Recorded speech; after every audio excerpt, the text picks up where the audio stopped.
इमरान खान की तकरीर के दौरान कासिम सूरी ने चेयरमैन तहरीक इंसाफ को मजहबी टच देने का कहा, जिस पर उन्होंने क्या कहा आइए देखते हैं।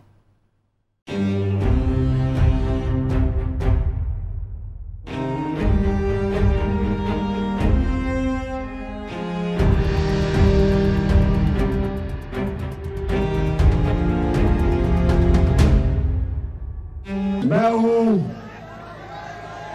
एक जो अपने आप को आशिक रसूल कहता हूं।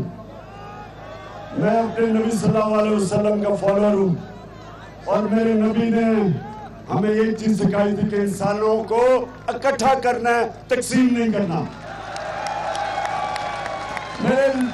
मेरे नबी रहमतुल आलमीन थे, सब इंसानों के लिए रहमत बन के आए थे।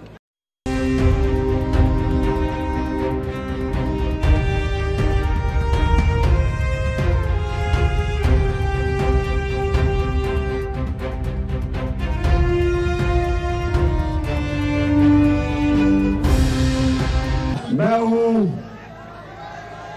एक जो अपने आप को आशिक रसूल कहता हूं। मैं अपने नबी सल्लल्लाहु अलैहि वसल्लम का फॉलोअर हूं और मेरे नबी ने हमें एक चीज सिखाई थी कि इंसानों को इकट्ठा करना है, तकसीम नहीं करना।